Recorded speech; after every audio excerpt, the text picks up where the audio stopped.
I'm Mike Hall, the Executive Director of Three Rangers Foundation, and through our missions and programs, we are supporting the Ranger Regiment's Ranger for Life initiative by providing experience, guidance, and vetted resources to current and veteran Rangers and their families.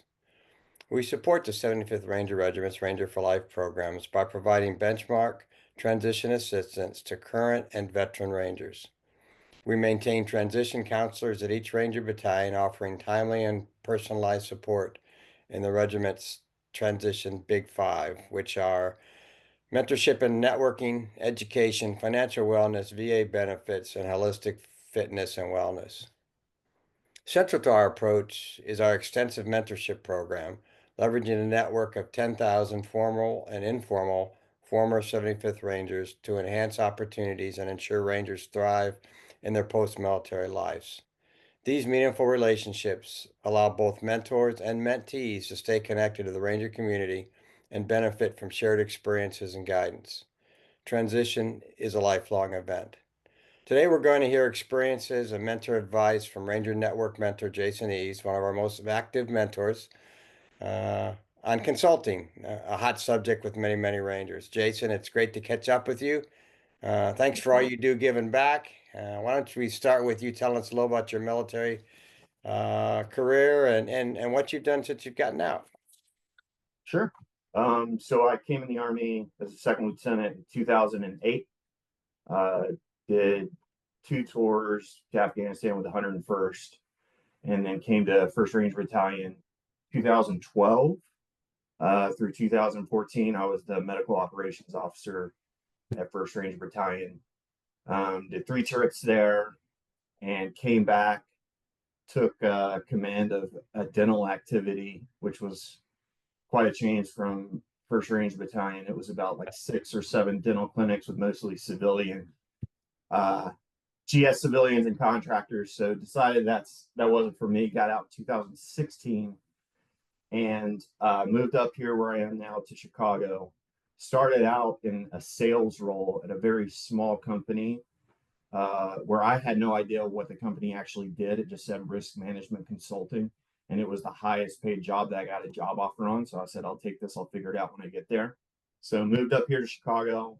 I took that job and figured out the role was basically talking to CEOs and CFOs and vice presidents of human resources at small companies and getting them to fire the consultants they were using to plan out their employee benefits and business insurance and then hire us. So was successful at that, and then came to work where I am now, which is Willis Towers Watson. It's a global consulting firm. It has around 40,000 employees, and I'm still focused on employee experience, risk, benefits, benefits financing, but just with larger companies. And that's about it. All right. Yeah, I'm a little bit of a trivia buff. The Willis Tower, for those of you who don't know, at one time was the tallest building in America. When it was built, I guess it was called the Sears Tower. I'm not exactly what it's called, but it was built by the Sears company. Anyways, I mean, to start with, because I think it's relevant, would you mind telling us a little bit about your transition and your lessons learned? Sure. So got out in 2016. I was still in Savannah. Had no real plan for what I was going to do. So ended up applying to uh, a lot of jobs, from construction management to a cook at a local chain restaurant. I had no idea what I wanted to do. So that took around 3 or 4 months to do interviews, and it was just interview after interview, and ended up getting maybe 3 or 4 offers over that period of time, and then kind of considered where I wanted to move and live and what I wanted to do. I used some of the military recruiting firms. Had good experiences, not good experiences, but for those getting out, that kind of helped me get some type of direction, in that they host panels with all different types of companies where you can go and not just interview, but learn about what the positions are out there, how much you can get paid, where you might be able to live or not live, do you have to travel, things like that. So that helped open my eyes to the civilian business world in general. Um, and then uh, going through that period too, I figured out I wanted to do something in sales, ironically. And I say ironically because it was, you're coming out of being in charge of people, being responsible for people and leading people, um, for years. So you would think, like, let's parlay that as an asset to get a job leading people on the outside. But the thing that struck my curiosity about sales is, one, the income's usually unlimited, and two, the most challenging, uh, the biggest challenge in business to me is bringing in new business. And I figured out over time, when you get to the senior levels of a lot of companies, especially consulting firms, what most of the senior leaders are doing is basically sales. So they're bringing in new business and then lightly managing teams of people and delegating all or most of the technical skills to teams that are like designed to do that. So that's another part that I would have never considered, because I always thought of sales as, door to door salesman asking people to buy things that they don't want to buy from you, which is true, but didn't realize that there's a large need for people who are not afraid to get rejected, for people that can be aggressive, for people that can talk to people in a way that's persuasive. And I think especially Rangers have that inherent characteristic about them that makes them probably good salespeople, just with a little bit of refined training and stuff like that. So I would have never guessed that coming out, and I'm glad that I was exposed to that possibility before deciding like what I wanted to do, because that helps set me up to come where I am now. Because what's most important is bringing in revenue. So if you can prove, hey, if you hire me for your business, I'm going to bring in more money than you pay me. That's what people like to hear. So that was an asset that I didn't know I would need to have, that I got later, that helped me kind of get on a career path once I got out. Yeah, I really appreciate that. I sort of kind of ended up sales as a chief of staff of a sales organization, and I thought that's something I could never do. But looking back and talking to a lot of guys about sales, Rangers are very good at sales. They're transparent. They're honest. Uh, we've all been through those hot washes, which are brutal, and so you're used to being told that you need to get better, or you're used to honest feedback, and you know how to react to it. And, Exactly. a lot of people worry, well, I can't be a salesman. I don't have to sell my soul. Successful salesmen don't sell their souls because they don't last very long, because, that Exactly. transparency and honesty thing. And, every Ranger's a leader, and, those leadership traits on talking to people, I mean, they absolutely transfer. Let's get into the main subject we want to talk about. A lot of guys are very interested in consulting. I think every Ranger wants to be a consultant. But Yeah. what is a consulting industry, and what do most business people think when they hear the word consulting? Some people think it's a great thing, and some people don't like it at all. Yeah, this is a great question, because I had no idea how to answer this question either. And I'll tell you, there are a lot of people that are still in business, not necessarily consulting, that really are like, I don't even know what consultants do. They come to our company, they get paid a lot of money, they come in and then they leave 6 weeks later. I don't know what they do. For our purposes of our conversation, I'm going to focus on management consulting. So there's probably hundreds of different categories and companies out there that do consulting. So to give you an example, um, you know how the states and the federal government build freeways, build huge infrastructure projects. There are engineering firms that hire full-time engineers just to consult with the government, to go in and say, this is how you should plan this freeway interchange, you should put this here, etc. That is consulting, and there's, like I said, 100 different versions of that. But what I'm talking about today, or going to talk about, is in general what people are probably referring to when they mention consulting, which is management consulting. I don't know, can you bring up that slide, Mike? Well, I'll try. Let's see what Let's happens see if here. we can get it up.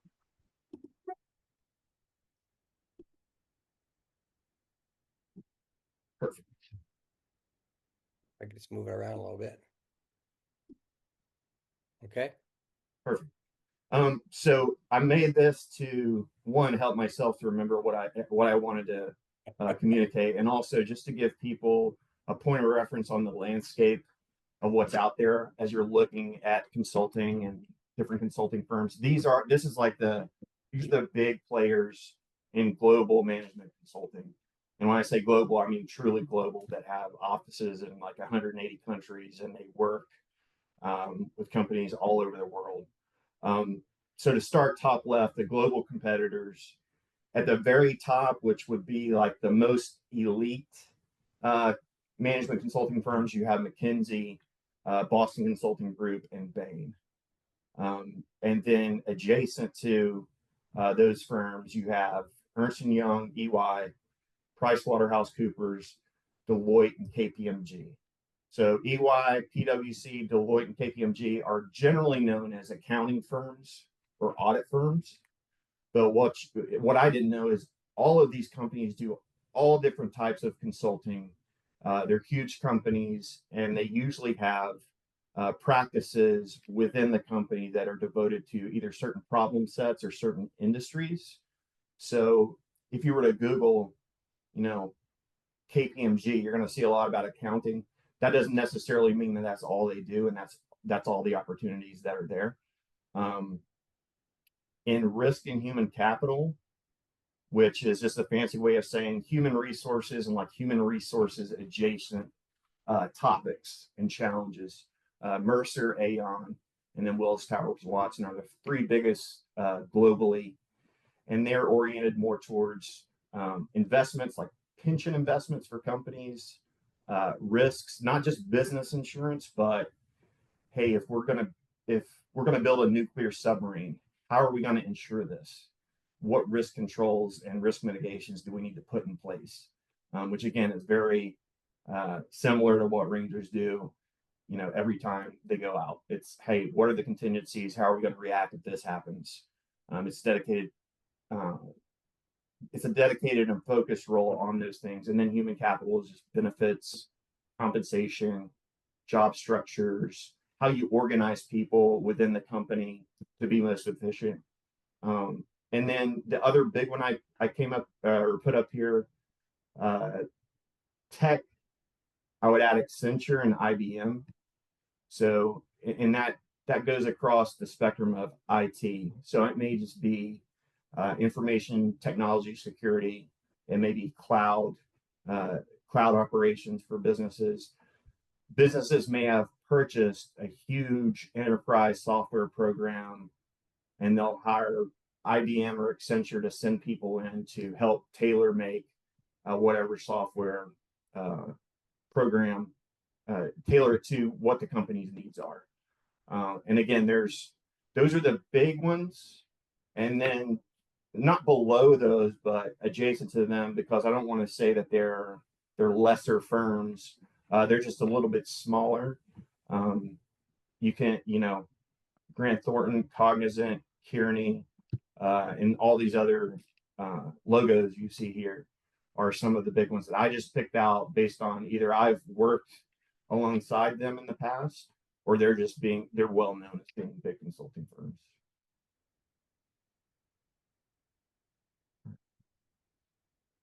I'm trying to think, if I'm a ranger getting out, is consulting good for me? The way I would answer that is what these firms are doing, they're looking just to hire super smart people that can communicate well, um, to send them out, basically rent them out to businesses to help businesses solve problems. That's all it is. And by smart, I mean you might have an MBA from a top 3 business school. You may have a PhD in astrophysics, or you may just have some work experience or get an interview and demonstrate that you're smart. There are some pathways like going to top business schools that tend to lead directly to McKinsey, BCG, and Bain. That's like a common pathway. Like if you take the top business school, which is like University of Chicago up here, half the class, half the MBA class, I think it was last year, went to McKinsey. So it's a good starting point coming out of business school to learn about business in general, because you're going to get exposed to all different types of industries, all different types of problems, and it gives you a good baseline to then either continue being in consulting and working with businesses, or I know a lot of friends that have worked in these consulting firms, gotten out, and these are military guys, rangers, gotten out and started their own businesses, literally. And it's businesses that you would never think like, hey, we're going to sell this product that we paint on the side of a house. The guy that's the CEO of that was at McKinsey, 2 or 3 years earlier, learning, hey, how does a business work? What are some of the major problems businesses encounter when they're trying to scale up? And so it gives them the knowledge base to go out and start successful small businesses or businesses on their own once they get out. Um, if you like working with senior leaders, then it may be a good pathway too, because that's primarily what most of the teams, and especially the like director level folks at consulting firms, they're working directly with the senior leaders at this company. So you're meeting with the CFO, the risk manager, the head of HR, and that's who you're working on the problems with. So it's not it is, there's a leadership dynamic to it, but it's not necessarily what you would think about in the military, where it's like a large group of people. Think about it as if you were trying to help an infantry battalion be a better infantry battalion, and you would like to meet with the with lieutenant colonel and the command sergeant major and help them through that. That's like the equivalent, just in the business world, of what a lot of these firms do. Um, we touched on sales, how important bringing in new businesses.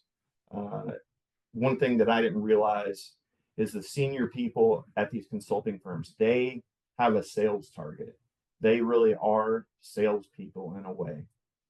They are also leading the teams that are solving the problems for business, but they have a certain amount of revenue they have to bring in every year on top of leading other folks. And some of the compensation is based on, how much they bring in, which I'll talk about in a second about compensation and what the job structure actually looks like.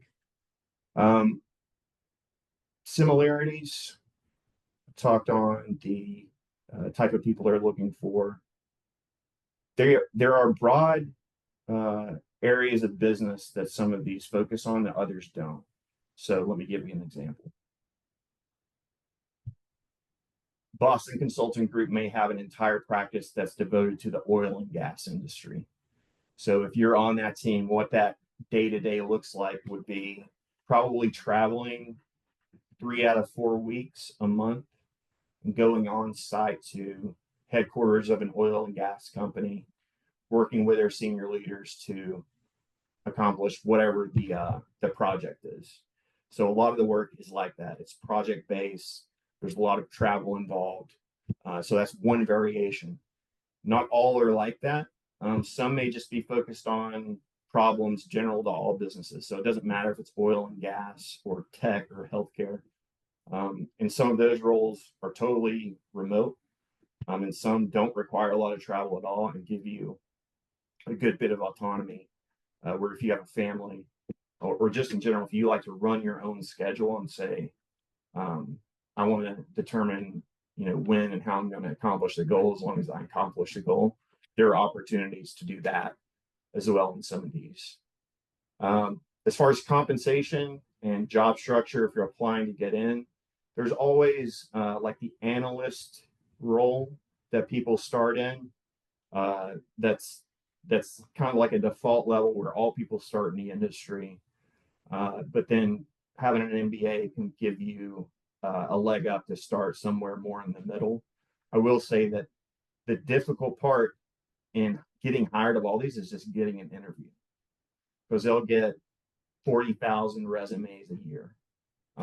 And so, how do you get an interview? You know somebody who's at that firm or worked at that firm, basically. And that's why the mentorship program is great, because I'm sure there are many other people that have relationships In fact, I know they do. They have relationships with some of these firms, and all they have to do is pick up a phone and say, "Hey, I found somebody that's really good. We should give them a shot." And then you get an interview, and you're already ahead of 39,900 people who tried to get that job that year. Yeah. Um, the interview process itself can vary, but there's usually multiple steps. So you might interview with one person or a panel of people and then advance to the next stage. Almost all of them will give you case interviews. And this is like the big thing that you have to study and prepare for. Um, Usually it's three or four people from the company, and they're going to present you. It's actually very similar to like RASP boards, where they give you a situation, a scenario, and you have to tell them, how would I deal with this? How would I react? How do I interpret what the problem is and things like that? So they'll give you a business case of something they've probably already been working on or are working on currently and say, here's this problem with this business. This is the background information. What do you think about it? How would you approach finding a solution for this business?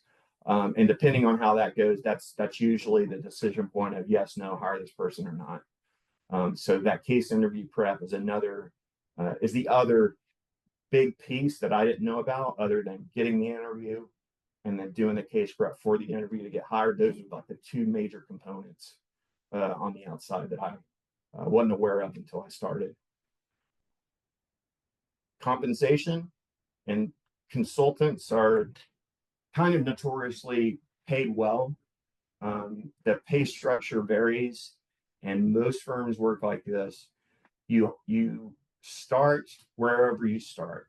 You don't have any equity in the company. You're just getting paid either a salary or a salary and bonus.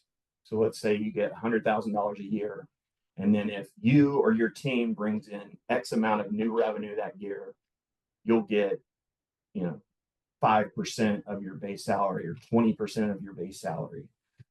So at the end of the year, let's say it's 20%, you're walking away with $120,000 at the basically for that year. And that's common.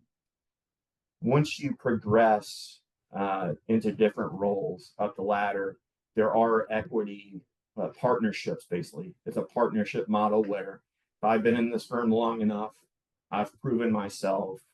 I'm going to now become basically part owner of EY or McKinsey. And it's not a huge thing. There are hundreds of partners.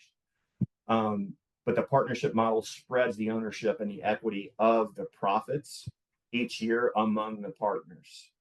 So they're benefiting directly on how the profits the entire company brings in, not necessarily a set target. So if the firm has a really good year, they have a really good year. It can be 700 grand, $1 million that you make just off the bonus. If the company does well, it's not capped.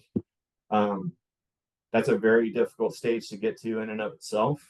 Even let's say you get hired, you get in there. That's a huge achievement um, to get partnership status um, at any of these firms. And I'll say that not all of them are partnership models, but eventually all of them require people to be seeking and bringing in new revenue, um, because that's the name of the game. A lot of these projects expire, so it's not a recurring job.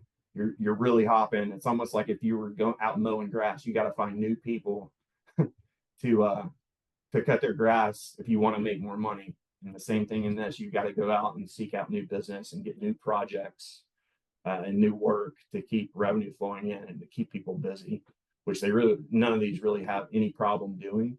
But that's a big component of what they do. Yeah, that's some great stuff. And I'm going to pivot a little bit to independent consultants in a little bit, but get, we're in the army, we're busy, we're having fun. I don't think anybody really wants to leave the military, but Rangers get bored easy, and we're always looking for something else. But looking back, what should I mean? Maybe touch a little bit on education, but what should guys do while they're in the service to prepare to for success to get into to get into one of the consulting firms, and whether it's education or what looking back now, the things that you know, what would you have Mhm, done differently? What do you tell guys? Hey, do this stuff while you're still in, and mhm. so when you do walk out of the army, whenever that is, after 4 years, 10 years, 20 years, you'll be set up for success. What are some things looking back that you think guys should take advantage of while they're in service? Two big ones that stand out. One is seek mentorship where you're wanting to land outside of it, um, because that's huge. That's a huge step. Just like I was talking about with even getting an interview. If you're still in and you're getting out, many people love helping out people in the military, and they look because it also makes them feel important and makes their knowledge have value if they're passing it on to you. So if you want to be a consultant, literally seek out. Uh, you can go on LinkedIn and find who's a partner at McKinsey and hit them up and say, "Hey, will you talk to me for 30 minutes or an hour about how you've gotten where you've gotten? Because I'm in the Rangers now. I'm getting out, and I've heard about consulting at McKinsey, but I really don't know what I don't know. So I was curious if you would take some time to talk to me." That's um, that's a huge thing.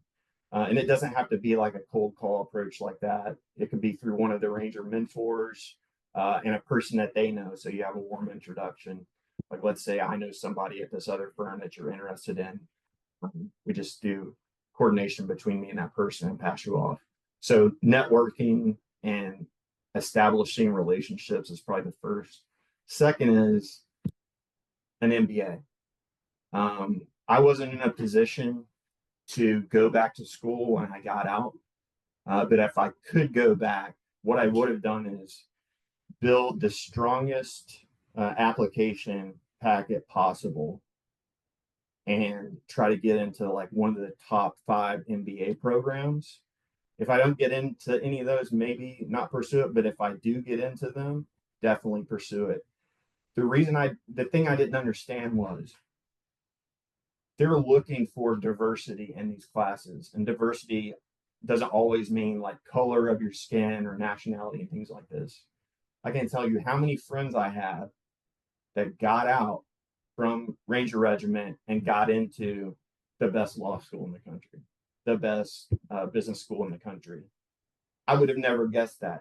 And I'm like, well, if they could do that, couldn't I have done it too? And the answer is yes, because they're bringing a unique perspective that other people in that class are not going to have. And that's the value that helps you stick out when you apply.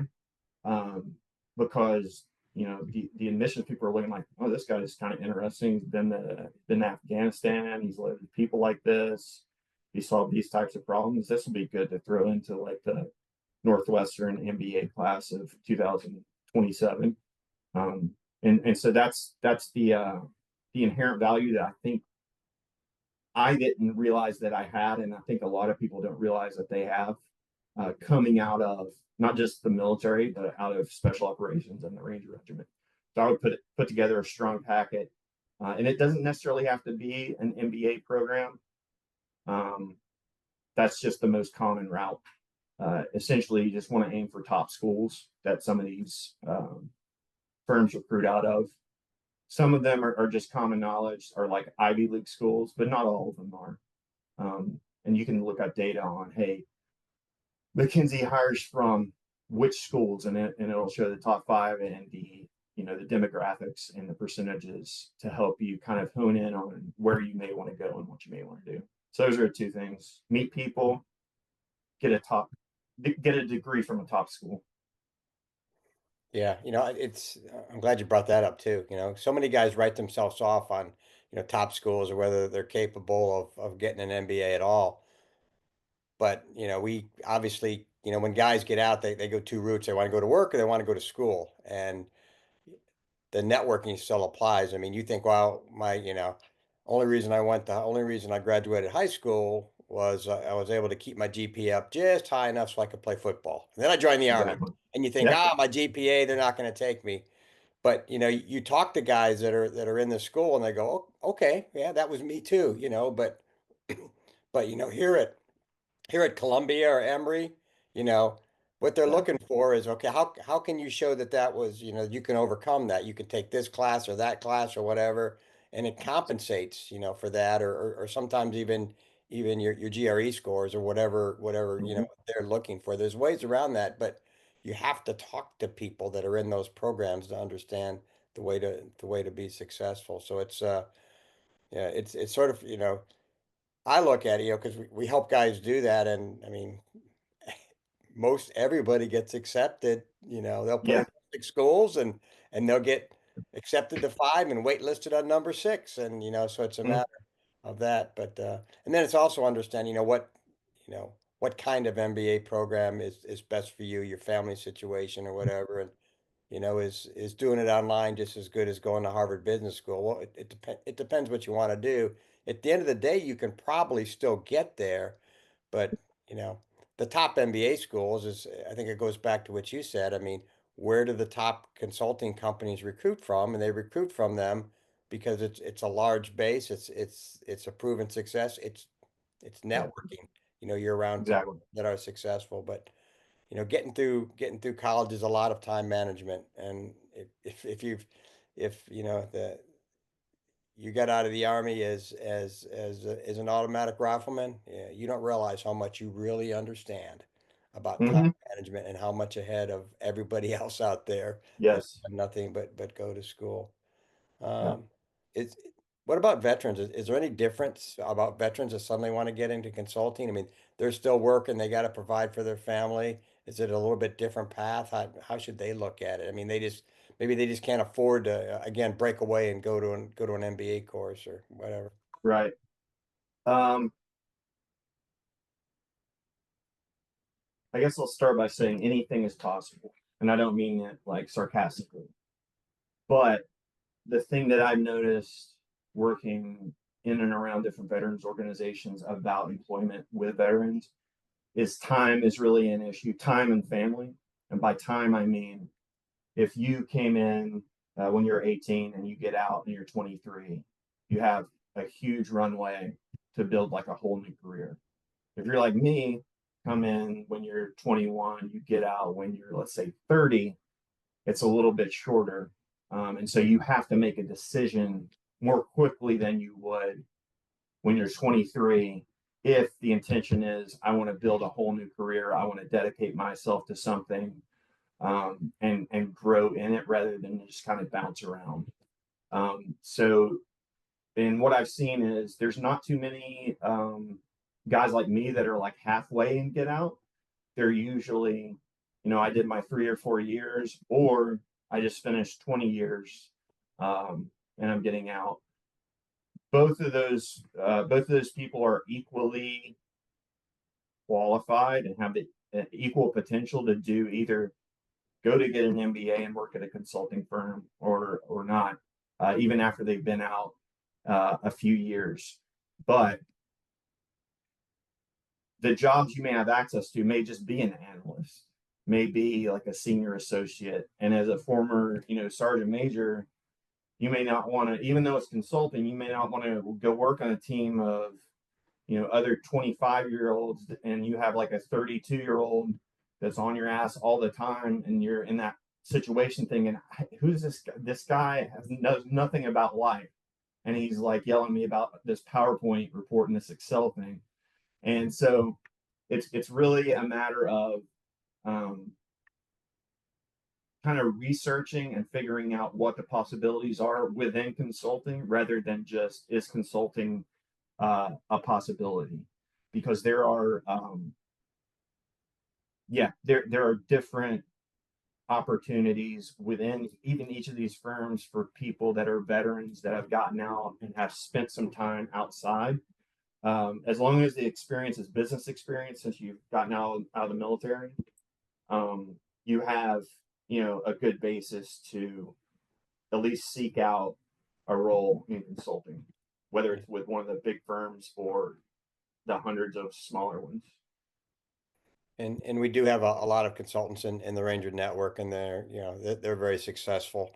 But I don't know what percentage, but I think most of them at the end of the day, they want to be independent consultants. They want to work for themselves. I mean, we all Mm-hmm. want that. We all we all got tired of first sergeant and the commander, telling us what to do, and that's Yeah, and we're always smarter than them, anyways. You know, yeah, and you mentioned it, the guy from there who worked for McKinsey and he started his own business. What's the pros and cons of? I mean, I a lot of guys want to get off and become independent consultants, and it doesn't really work because it's about networking. I mean, right, I started with my Crystal Group. I was able to quote unquote prove myself when I decided to become an independent. I had people that, if I was just a sergeant major coming out of the army, they're not going to hire me. I mean, right, they may want to hire me to sell guns, but I'm not going to sell guns. right, But I through my contacts, I said, hey, I'm becoming independent, and my Crystal Group was good to me. Yeah, you can take these clients with you. That's fine. We're growing. But it's scary because you're not a W-2. You're not in the army. You don't have that paycheck every other day. I mean, uh, it seems like, yeah, the path to becoming independent, you have to go through one of the companies more than likely. But yep, what are the pros and cons of being an independent? And yeah, I'm sure you've thought about it, and how are you preparing yourself to become an independent consultant? yeah. Um, Too risky for me because and you're right, I have looked into that. There is a lot of risk involved and a lot of things that have to be done that I don't necessarily want to do. Um, and the payoff may be better independently long term, but not in the short term. And what I mean by there's stuff that has to be done that I don't want to do, all of the business oriented stuff, all the administrative stuff. Um, you're doing that at the same time of bringing in new business, um, and you're trying to do it all basically. And once you have a couple of people hired, now you got to worry about payroll. Now, if I lose this client, we're done. I can't even pay my people. There's situations like that that you get Yeah, into when you're independent that you really don't have to worry about at the bigger firms. Were the issues that kind of made me say, yeah, I don't like. I've seen people do it successfully, um, but I also know, I see them now and they're super successful and wealthy. But then I remember when they were back, just working out of their house, trying to set stuff up, and the odds of being that successful person on the back end um, are low. Uh, and the independence you get with being independent, it's equivalent in some of these roles at the consulting firms because as long as you are demonstrating you can bring in business, most places are going to let you do what you want. As long as you keep producing results, as long as you keep producing revenue, no one's going to be um, breathing down your neck all the time. Not may take some time and some success to establish yourself as a person that can do that. But I think that when that happens, it's the best of both worlds because you have the autonomy, you have the decision making authority to kind of do what you would want to do if you were independent, but then you don't have the downside risk of what if this year doesn't go that well. Um, so I think there's a balance once you've been in the industry for a little bit to get all of the freedom and independence you want as an independent guy without having to bear the risk. yeah. In a way, I enjoyed it, but when I was an independent, and I was strictly me. I wasn't a company. It was me, and I was basically doing management consulting, but it was really executive coaching, so it was a little bit Yeah, different. But boy, I was working hard, and yeah, ironically, when the opportunity, one of the firms that I was consulting with asked me to come on as a W-2 in a position, I jumped at it because I needed a yeah, break, and I needed, I was close to retirement, and I was right, looking for that stability. So I went back, and it was much more enjoyable because, the amount of pressure that was taken off of me was tremendous. yeah, I made about the same amount of money. I can't remember if I made more or less, quite frankly, but yeah, it was mental health wise, it was good for me, and it was good for my family. Absolutely. Uh, yeah, a great rundown on consulting. I'm sure people get a lot out of this. I know I did. But let's sort of switch gears on, why you're in consulting, and let's go to that purpose word. People get out of the service, and it's a common question: how do I find my purpose? People Mhm. talk about nonprofits, and I think it's much bigger than that. I think it's a multifaceted thing, and I think it's sort of kind of how do you figure out how to have more good days and bad days. But I don't think purpose is all about work, but I think work is a big part of it. You sort of mentioned it. I mean, you're successful. That means people that you work with or work for you, they're successful, and that's a good feeling. It Mhm. was for me. So, I mean, how did, as you've gotten out and you've been out for a while now, as you look back and you seem pretty happy. I mean, how would you describe your purpose and how you found that, and where's the balance between work, and being happy? Sure. I think well, let me take a step back. In the military, we don't think in a business mindset. I think if we join the military young and we've been there, it's almost like the government rules everything. So you can influence things, but not a lot. If you're going to go to a unit, you're going to go to a unit. You don't have a choice. This person's if they're going to add these people here, they're going to add these people there. And I say that because the main purpose or the thing that stuck out to me now that I know a little bit more is like you could get out, do a great job, and that gets more people hired. Which is you're not going to get that in the army. So if you can get out and you're good at business, you can literally see not just the financial results for yourself, but you see the results for the business, which really means for other people. Yeah, Um, exactly. and those are the two things that have stuck out. It's like it's a double win because if you can be financially successful, it means you're being successful for the business, and that means more people are getting hired, which means hey, that's what they built their life around is working at this place. That's how they put food on the table. Um, and it's cool to watch that happen. To just go from there's nothing to now there's more people that are involved based on the volume of the business. Um, the independent part, as far as purpose, if you have a family, I think is critical. We were talking about, hey, people want autonomy, people want the ability to pick and choose what they do and when they do it and where they do it. Um, One of the parts of consulting uh, that I've appreciated is it frees up time to determine what your purpose is outside of your work.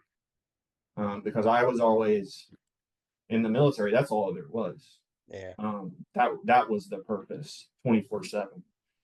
So when that's not, I mean, you can make that still be the case, but it gives you the freedom to have some type of purpose or life outside of um, just work. And for example, just like helping other rangers get into business, helping people transition out. It doesn't have to be that, but it can be all sorts of other um, pursuits that you're able to make because you have the autonomy to do it based on what your job is. yeah, that's very well put. Um, Anything else we didn't cover that you might want to touch on? Guys need to know, or you talked to a lot of transitioning and veteran rangers. Anything that when you talk to them, you go, I always got to remember to tell them this. Anything like that? Um, the only one thing, and this is why I didn't know, is like getting an interview. That's critical. You cannot do it on your own. So um, be aggressive. Reach out to me. Reach out to someone else who can hook you up because that's how you're going to get there and be successful. Um, is my advice because I always thought like, well, I have these good credentials and my resume looks good, and that's important. But you really need a human being on the inside to help you get in there if you want to separate yourself from the other people that are trying to get the job. Yeah. Well, Jason, thanks very much for spending your time here and the preparation we did to get to this point. You're a very busy guy, and But most importantly, for what you do to, whenever a ranger calls, you answer the phone and you're going to give them the time and you're going to follow up. So, really appreciate all you do, living the Ranger Creed for sure. And thanks again, and Rangers lead the way. All the way. Thanks, Mike. Yep.